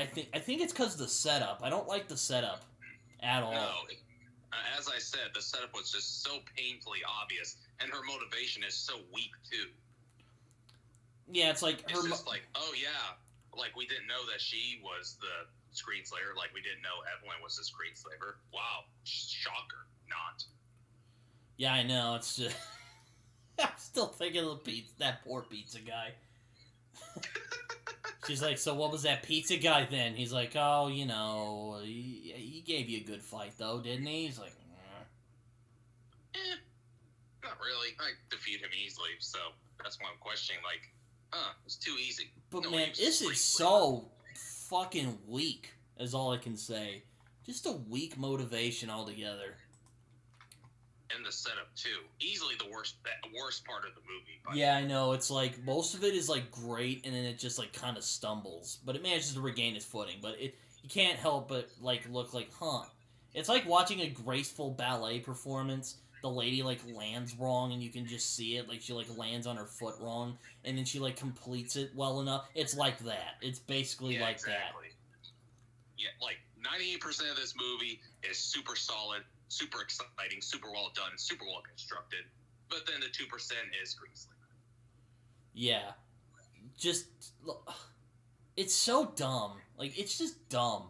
Like, I don't know what to say. It's just, like, it's not as fun as the first film. I didn't want to say that, but it's basically true. The setup is just weak and predictable as all get out. The mystery part is compelling, but it's the payoff that I don't like. I'll give him that. The mystery of it is really fun. Like Elastigirl trying to figure out who it is and what's going on and who the screenslaver actually is. That's really fun. And, you know, but it's just, again, it's just not great. No, it's the payoff and the setup that exactly. Makes it so weak. And her motivation. Yeah, and her like, it is so clear. Even from the first scene when she's like, well, maybe she should have just gone to the cellar. Why don't you just have a sign that just says, I'm the main villain of the movie, just on you? With a smiley face. Yeah, with a smiley face, just for the occasion, just to be, you know, nice about it. It's like, yep. It's so stupid. Fourth wall breaking. She looks directly at us. Yeah, I'm the screenslaver, people. Just in case, if you didn't know. Like, Brad Bird could just walked up to the camera and just said, hey, that Megamind looking chick over there, that's the villain of the movie. And then he just disappears. If that actually happened, the audience would have been rolling. The audience would have just been like, at least I would have been just like sitting there, mouth agape. But I probably would have laughed at it later on. I'm just, oh god, what? I would just bursted out laughing. Like, I'll put it this way: the reveal kind of sucks, but the rest of it is fun. So, it is. Just, ugh, I hate that reveal. It's so, like, I'm not a fan. I know a lot of people have complained about the Disney twist villains and just how ridiculous it's starting to get, but god, this one is just not fun. It's just no. It's not Prince Han's level of just like, where the hell did this come from? It's more like it's predictable as all get out, and it's just ridiculous. Oh, indeed. And like Brad Bird, love you, man. Could have done better right there. Oof. Oh yeah. Oh god. So, after her little motive rant thing, to Elastigirl, who she ends up hiding in a frozen in this like frozen thing, she ends up putting these glasses on her that basically hypnotize her. So, there you go. So, Jacob, I'll let you take it from here. What happens next? Okay, what does happen next? Oh, yeah, Mr. Incredible gets this call saying that Helen is in trouble. Then he goes to call Lucius. He tells him to suit up. It might get weird. And he's like, I'll be there ASAP. And then we get Honey saying, like, where are you going ASAP? You better be back ASAP. Then Mr. Incredible goes to location, but he doesn't know that it's a trap. Then Elastigirl, being hypnotized, attacks Bob, but she kisses him. But that was also a trap because he also gets hypnotized. I like how he struggles, but then he's like, okay, I guess I'm brainwashed now. It's like, I'm brainwashed too. So, oh boy. Then we get to probably the most fun action scene of the movie. Turns out Evelyn brainwashed the other superheroes, and they show up to the house. And Lucius ends up showing up, and he's like, I love this scene. Again, Jacob, you want to take it from here? I gotta prep for this. Oh yes. So all the other heroes that have hypnotized come by the house, but Frozone comes by, and then I can't remember exactly what he said, but he's just like, "Oh hey, yeah, it's Frozone coming in," and then he freezes them, so gives them an opportunity to escape, and then this is where it gets really exciting. Oh yeah. Frozone tries to escape, but Dash and Violet tried to escape from them as well. And then Void puts them in a loop because she has teleporting powers, can make Void circles, which is really awesome. So exciting. Oh my god, yes. Fucking love it. I love the use of Void's powers as well. Really creative. Oh yeah. Oh yeah. But then they manage to catch Frozone, and then he gets hypnotized. So like, dang it! Come on! I hate when the heroes get hypnotized. So it makes me root for when they finally don't get unhypnotized and they take revenge on the bad guy. But I'm getting ahead of myself. Well, yeah. Frozone gets hypnotized, and you're like, fuck. So it's all up to Dash and Violet. Don't worry, though. Dash ends up calling the old Incredible car, which he ends up stealing from the rich dude. And he ends up crashing to the car, and Lucius is like, open! And apparently it recognizes Lucius's voice. And they end up getting in, putting in their voice ID, so now it recognizes them. And they manage to get away, but sadly, Frozone gets hypnotized. That bitch. Fuck. Not Frozone. Sadly, we do not get anything that's like the greatness that is the Where Is My Super Suit, but I like when he leaves in Honey. I like that they don't just like rehash that scene though.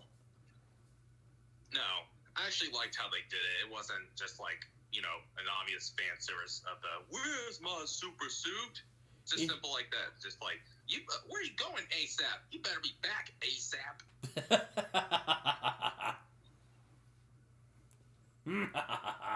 So, and the super suit was there now. So, yes, it was there. And she's like, you better not be taking that super suit. And he's like, ah. Killing me. Marriage. Indeed. So, they end up taking the Incredibile, which we saw in the first movie as Mr. Incredible's, car. And, let me tell you right now, that car is fantastic because it is truly incredible. No pun intended. And, I love all the stuff it can do. It can be a boat, you can eject seats, and it basically turns up to Violet and Dash and Jack to save the day. So, this is when we get into the third act of the movie.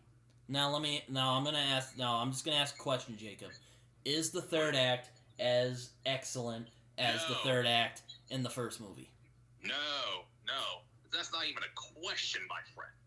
I was about to say good, because I'll fight somebody who says that anything's gonna beat the first Incredibles climax / third act fight. Now I'm gonna try to search the videos, like why them explain like why the third act in Incredibles 2 is better than the third act in the first one. I highly doubt you'll find it, because I mean that third act in the first movie, you heard us talk about it last week. It was just, oh yeah, it was great. Well, we live in a world where people think that Amazing Spider-Man is better than No Way Home, so there you go. What? Hold on a second. Hold on a second, sir. You tell me there's people who believes this? I will go harass them right now. Oh, well, I won't name him here, but I got a bone to pick with him if we ever do get him on here one day. About No Way Home. But anyway, yeah, it happens. There are a lot of people that have different opinions about stuff. So, I get that. I get that. I should back up, but it's such a weird take. Like Roger Deakins filming a dog turd is better than the Amazing Spider-Man movies. I'm just saying. Facts. But yeah, I don't think I find a video about the third act Incredibles 2 being better than the first one, but you never know. I don't think so. Is the third act? Top the first one. But the third act of this movie, is it still good? Oh yeah, it's still a solid third act, but not the first Incredibles. Oh god, no! That third act in the first movie is just on a whole nother level. Oh just god, yeah. Awesomeness, compounding awesomeness, and this one is just a lot of fun. And I don't have an issue with that. I wasn't expecting the greatness. I tried to keep my expectations even for this second movie, even though you sometimes get tempted with the sometimes tempted to get over you tend to bolster your expectations sometimes when it comes to sequels of very beloved movies, especially if it's Incredibles 2. Oh yeah. So they end up going inside the ship, and it's not looking too great, and Evelyn is about to hitch off her master plan, which is to discredit superheroes all over the world because superhumans suck and humanity should deal with its own problems. Talk about fucking cliched. Lex Luthor would even roll his eyes at this motivation. Which, like... I mean all of them, because they all fucking hate Superman for that exact same reason. Even Eisenberg would be like, oh, superheroes. Yeah, superheroes are bad, people. Yeah, we don't talk about that version here. Carlton does. Well, apparently it's his favorite. But anyway. Well,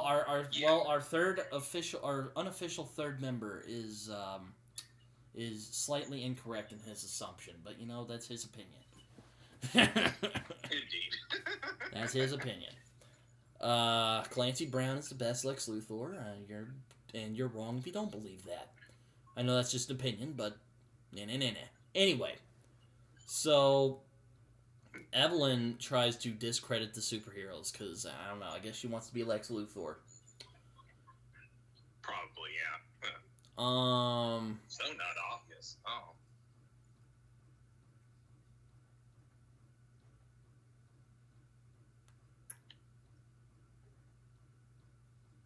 So Winston ends up getting all these people together, and he's all like, "Hey, where's?" And he asks Evelyn, "Hey, where are all the superheroes at?" She's like, "Oh, don't worry, you'll get it.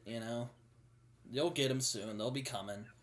And I like when they come in with the goggles, and he's all like, "What are those?" He's like, "Oh, they're night vision goggles." And Winston's all like, "Oh, okay." Winston, love you, buddy, but kind of an idiot. And then again, that is his sister, so I guess I can't blame him too much. Nah, I'll give him a pass on his stupidity here. Yeah, I was about to say, well, it is his sister. He probably wouldn't think, she's gonna lie to me. What? It's not just this lady who thinks Dad was being a fucking idiot is yeah, definitely should trust her. But, sadly, he is not as paranoid as me when it comes to these things. No. Don't worry, though. She ends up, I bet you're wondering, why don't the other superheroes just take action and stop Ellen? Evelyn. I can't get any of the names right today. It's ridiculous. Can I get a name right for 10 minutes? Come on. That's gonna be your shtick here, Britton fucking up names. Yeah. So Evelyn is like, all right, we're gonna get the superheroes in here now. Meanwhile, Violet leaves Dash with Jack. Jack is like, keep him entertained but quiet. Sadly, Violet is very clumsy, but she does manage to get the upper hand on Void before she can get the glasses off. And a little thing that kind of bothers me, why don't you take the glasses off when they're unconscious? Yeah, wouldn't that make a lot more sense so they won't be hypnotized when they wake up? I guess they didn't think of that, but it's like that just I know that's a small, innocuous thing, but that just really bugs me for some reason. It bugs me too. I don't care if it's a nitpick. It's like, take off the glasses. I'm like, just take them off. It's like, what? Oh, they're off. Oh, they're not hypnotized anymore. And you might as well break them too, just to be sure. Yeah. Oh yeah. Why don't you just do that? But no. I guess they're just kind of not. They're not really feeling it. I guess. Nah. We'll leave you hypnotized. So they fight for a little bit. There's one of the guys who can crush the powers. He's like a black guy, but he's also Russian, I guess. There's black people in Russia. I didn't know of this. I apologize to any black Russians if you ever watch this. I apologize. Please don't invade my country. Oh my god. They also sabotage the ship. Or no, that's later. So they fight a little bit, and then they end up fighting their parents. But don't worry, though. Jack ends up coming in and saving the day. As well as, his 50 powers. He can also turn into a 50-foot baby. Yep. And go on a rampage, basically. Yep, he can go from 3% body fat to 50%. He kind of looks like the Kingpin a little bit. The PG version of Kingpin in a costume. Yeah, no. I like how he just sits on the. I like how he sits on all the other superheroes. He's like, okay, we're good. And then they're about to fight they're about to fight Bob, Helen, and Lucius. They end up knocking out the crew and destroying the ship controls, so they can't turn it forward. And then, what? Jacob, were you saying something? I wouldn't say anything. Oh, sorry. Am I missing anything? No. So far, you're not. So they end up having a fight, and then Jack floats over, and Evelyn is like, "Oh, a baby." A super-powered baby! In the same, I guess she had a Dr. Doofenshmirtz moment. And even though Violet foolishly didn't take off the glasses earlier, I guess Jack's like, fuck this, and ends up distracting Helen from her hypnotism and takes it off, and then Helen's like, oh, wait a minute, what am I doing? Takes it off, and then manages to take him off of both Frozone and Mr. Incredible. Yay! Yeah. Fuck yeah. So, the rest of the heroes come in, and they barely manage to... Then they end up managing to get the glasses off of all of them, though she does manage to... though the strong black Russian guy ends up crushing all the stuff by the engine room, so they can't get to it now. Oops! Yeah. Whoopsie. So, they basically end up making a, after that, they end up making a plan to, you know what, Jacob, I'll let you take it from here again. So what happens next? All right, so they have a plan to stop the boat from crashing into the city, while Elastigirl is also trying to stop Evelyn from escaping. And this is where it gets really intense because they're up really high, and Elastigirl is starting to lose oxygen. But she's trying to stop her, but starts to lose oxygen. She starts to get a little loopy. Yeah, I know, it's funny. She's all like, I love how she's just like, am I gonna die? And she's like, yeah, you're gonna die. And she's like, is it gonna hurt a little bit? I forget exactly what she says. Do you remember, Jacob? I can't remember exactly. Oh, dang it. Alright, anyway, that doesn't matter. But I do remember a really exciting scene where Void is trying to get her to the airplane. Oh my god, yes. Oh, it's so good. I love it. I love it. Not only is it creative, it's also just exciting. It gets your heart pumping, but it's also hilarious that she keeps missing every time. She's like, oh no! I love how she's like a geeky girl. Is like, she reminds me a lot of Spider-Man. I'd be like, I'd watch a Void movie. Yeah, I would watch it. Like, Brad Bird, if you make a sequel or a short film to Void, I'd watch it. Oh, I'm like, yeah, if you make a spin-off movie of The Void, I'd watch that movie. Oh, yeah. I would. Pixar's version of Spider-Man, essentially, just how, like, fanboy she is. Mm-hmm. So continue what you were saying. The usage. But, yeah, I love the usage of her powers. Oh, yeah, it's fantastic.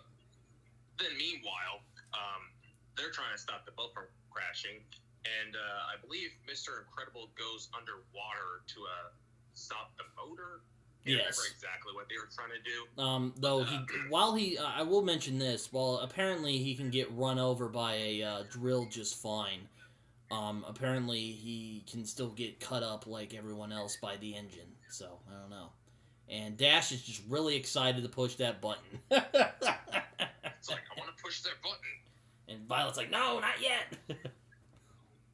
Then Frozone tries to essentially he freezes up part of the ocean to slow its momentum down, which is super exciting. Then they manage to stop it, and then Helen stops Evelyn, and Helen realizes that Jack has powers, and then she says, "I miss Jack having powers," and then Bob is like, "And all other 150 of them." You did miss some stuff. I like how we end up seeing her use her piloting powers from the first movie. Oh, yes. And she goes over to try and save Evelyn, but Evelyn's like, fuck you, for some reason. I'd rather just die than get saved, you know? Alright, your call. But sadly, Elastigirl is not as cold as I am, so she ends up saving her anyway, and then they end up almost crashing, and they save the day. Yay. Yeah. Strong third act. Not the first one. Oh, no, yeah. It's not as glorious as the first one, but, you know, it's going to be hard to top that movie, so it's fine. Oh, yeah. So then we get the kind of end, Evelyn gets arrested, and then she gives the whole, this doesn't change anything. And you're like, shut the fuck up. Like, you're a lame villain anyway, so... Take that, poor man syndrome. Yeah. Poor man syndrome. Violet and Void end up hitting it off, and they finally managed to legalize heroes. This black judge is like, yeah, superheroes are cool. Let's legalize them again, and everyone's like, yeah. Yeah. Like, fuck yeah. Superheroes are legal again. I thought, did you say illegal or legal again? Legal. Okay, that would have been a twist. We're still going to make superheroes illegal. Like, oh, damn. That's the end of the movie. Oh, end of the movie. Type of end credits. End of the movie, yeah. So, after a while, Violet ends up meeting Tony and saying, hey, I'm Violet, you want to go on a date again? And he's all like, okay. I love how relatable this first date is. Bob and them are like, hey, we're definitely going to be watching them. He's like, oh, we're all going to watch the movie, you know? We're not gonna We're definitely not going to be watching you at all. Wink, wink. I love it. Oh my gosh, Helen's freaking drip in that scene. Oh god, yes. All the drip. That sweater. Oof. Oh, rocking it. And Dash is like, I am the brother, hello. And it's like, that one's Jack Jack. Oh! I totally forgot one of my favorite scenes. Oh, what? It was where he goes to get Edna, or he goes to get Jack Jack from Edna. Oh, right. Totally forgot about that. Oh man, that's one of my favorite scenes of the movie. Oh yeah, he gets. By the way, he did manage to get Jack Jack from Edna, and him and Edna are bros now, and it is fucking hilarious. Oh, it is so funny.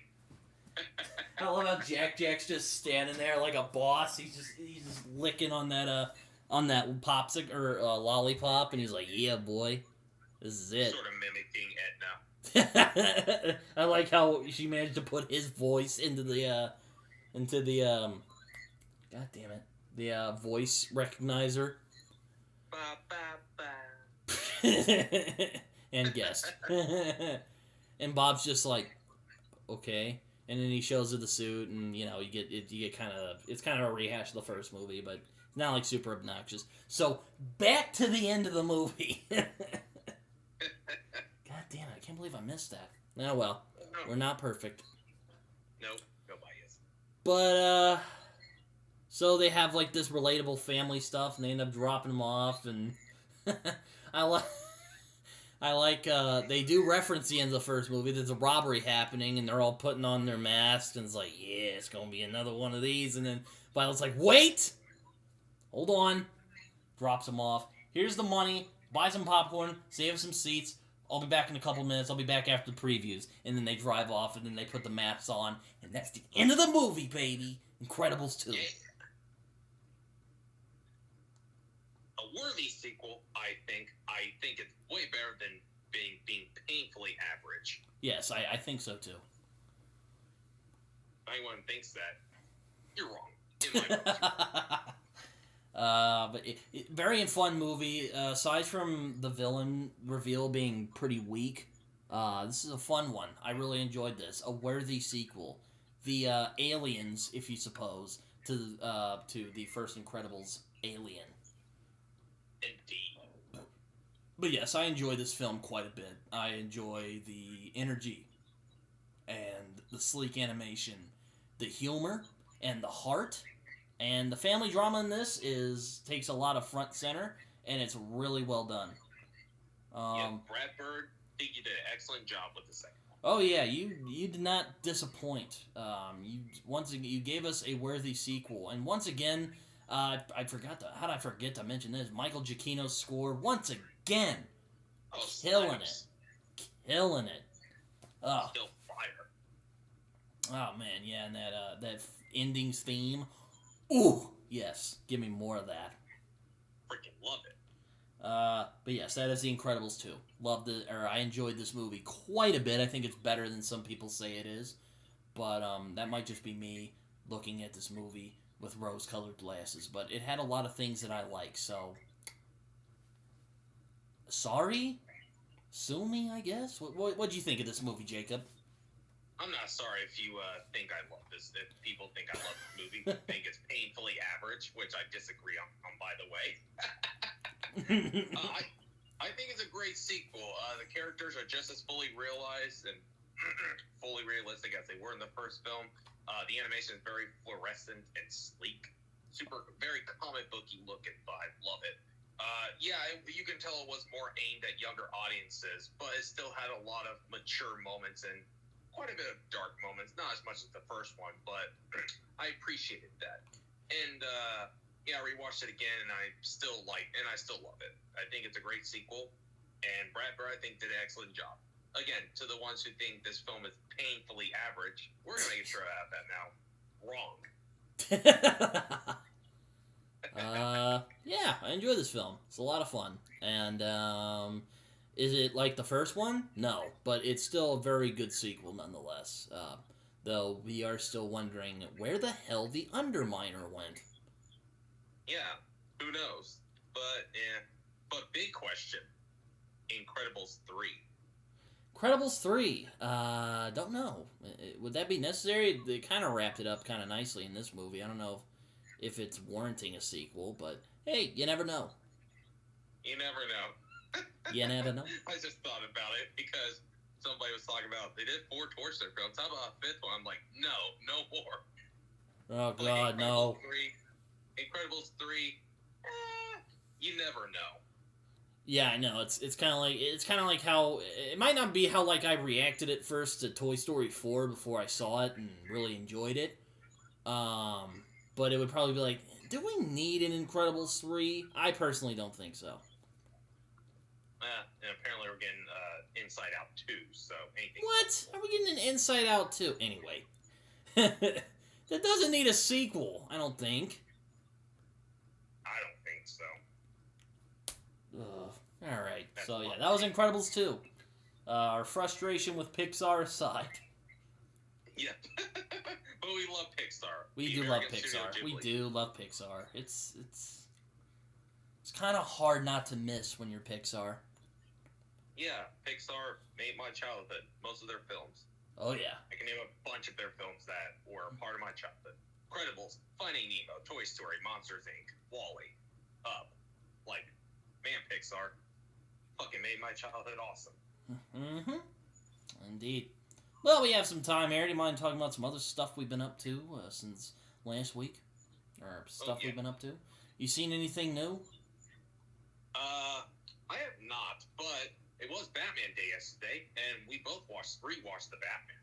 Yes, we did, and I was hoping that it would hold up still after the couple months of seeing it. And I'm happy to report that, yes, it still holds up quite nicely. Except for those last 10 minutes.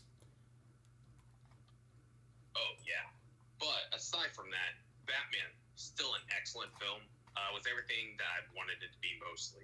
Oh, Pattinson, yeah. Still my favorite Batman. Oh, yeah. He's definitely jumped up there in my, top 3, at least. Mine's probably still Keaton, but, you know. But I think that Pattinson has created the most well-rounded character. Indeed. Absolutely. But other than that, I haven't really watched anything new lately. Kind of been lazy. I did also rewatch A History of Violence the other day, which is a very good movie from David Cronenberg of Videodrome fame. It has your boy Viggo Mortensen, one of the greatest actors of our generation, and if you don't think that, you're wrong. But you know. Yep, straight up. But, yeah, I haven't really been watching a lot of things either. I've been also kind of lazy. I know you rewatched Jaws. Oh, yeah, in IMAX theater. Oh, yeah. Yeah, I told this story on our E.T. episode. Yeah, family walked out because they thought it was a remake. But it was from 1975. Fucking idiot. I know, I'm just like... 1975? Like, ugh. And I'm just like, what? I almost wanted to laugh, but I just held it in until I went inside the theater. Oh, you thought it was a remake? Oh my god, you're killing me.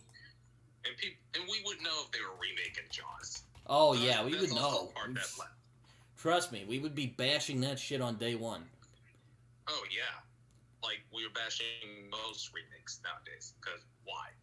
But very rare remakes. Like they're the very, very rare ones that are actually good. Like Ocean's 11, for example. And apparently, I heard the West Side Story remake is better than the original. I haven't seen it yet. Well, let's see. Apparently, Constantine 2 is coming out, which is the sequel to the Keanu Reeves Constantine movie, which is where they got the world of the original comics right, but we see Keanu Reeves doing his level best to be John Constantine and just not hitting the mark, at least in my opinion.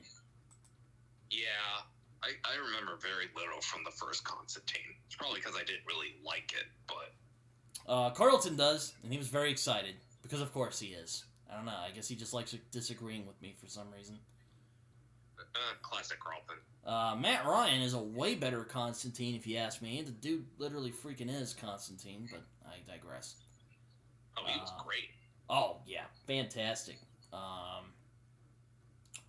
But, yeah, like I said, man, he is literally the character. That's the character from the comics. Absolutely. Now, I try not to be I try not to be one of those angry nerds who gets mad at every little inaccuracy, but when you get Keanu Reeves as Constantine, who is a British character, that is kind of going to bug me a little bit. And don't get me wrong, I have nothing against Keanu. Love me some John Wick. Oh, yeah. That's another one. That's another one I would like to talk about at some point. The John Wick movies. Oh, yeah. I mean, I love them. Though the first one I'll never watch again because as an animal lover, and I won't discuss that. Yeah, Anyone I get you. Seen it. But yeah, really enjoyed the John Wick movies. Can't wait to talk about them on here. Oh, yeah. Though, I know I get a lot of shit for this, but I really don't like the Matrix films, so... Sorry, Josh. Sorry, Carlton. Sorry, Ty. Sorry, everybody. In general. Oh, Carlton, like, he doesn't care. He's just like, I disown you for that. I know. I know. He's just like, fuck you, man. I'm like, I'm sorry. Like, he's like, look, I'm waiting for the day that we'll do the Matrix episodes. So I can just rip in your ass for not liking it. And I'm like, you know what? Fine. But I'll come prepared. So you're not just gonna rip into me and I'll just be standing there like an idiot. I'll be prepared. Oh, Carlton was like, me and Carlton are like, we were discussing like, oh yeah, when you guys talk about Batman v Superman, get me on there because I want to rip Britton apart. And I said like, Brit and Carlton argue about Batman v Superman, and I'm just gonna sit back and relax and enjoy it. All honesty, I'm probably gonna get the alcohol again for that one because Ooh. Yeah. I'm gonna be kicking back and relaxing. I'm not even gonna try to budge in. I'm just gonna sit back and enjoy. Yeah, okay. I'm gonna hold off on that movie for as long as possible because, in all honesty, I'm like, man, I just kind of. I remember I was talking to him, or maybe it was actually I think it was on the ET episode where we were talking about. I'm like, I just liked it. And he's like, one does not just like the Snyder Cut. I'm like, all right, calm down, buddy. I was like, man, well, it is Carlton. He's just like, well, your opinion's wrong and mine is right. I just own you. Yeah, not loving Batman v Superman. Yeah, I was about to say, yeah, you can be dramatic. You can be like, bro, your opinion is just wrong. And I'm like, all right, I'm like, calm down. Well, I mean, I haven't even told him my thoughts on the Suicide Squad. If I told him like I liked it, he'd be like, "You're wrong." Oh my gosh, man. Wow. Not really much else to talk about right now. You know what? I'll make a confession, you Jacob. I know it's my turn to pick this week. Like an idiot, I waited till the last minute to do just that. And I thought about it for a second, and I'm going to be reviewing yet another animated classic. A film starring a very regarded but slightly past his prime master of acting. That is Johnny Depp. Oh, please. I know where this is going. We're going to be talking about one of my personal favorite animated films, Rango. Hell yeah. And also, I wanted an excuse to watch Rango again, so there you go. I've seen it millions of times, so there you go. I love Rango. I hope you own it, because I know you probably don't have HBO Max. I do. I just have to set up an account. But I do want to watch Rango again because it's one of my favorite. Well, do you own it? Do you own No, I do not. You saw Beverly Hills Chihuahua on here? Wait, what? I'm sorry. I'm just looking at your letterbox. I'm like, oh god, you watched Beverly Hills Chihuahua? Oh, you're stalking me now, aren't you? Yeah, as a kid, but now they're just fucking horrible. Ugh. Want to get a migraine? I've seen a lot of films that you wouldn't expect me that I have seen. But, anyway, so yeah, we're gonna be talking about Rango, because I don't have any other ideas. And you know what? I want an excuse to watch Rango again. I do hope that you own it, by the way, because... Hopefully it's on Netflix again. If it's not, then I'll just find another way to watch it. Fair enough. Well, yeah, we're gonna be talking about Rango next week. Can't wait. I'm probably gonna post this up. So, yeah. I've been Britton. And I've been Jacob. And we do it for the love of the movies. Yes, we do. Alright, guys. See y'all later. Goodbye.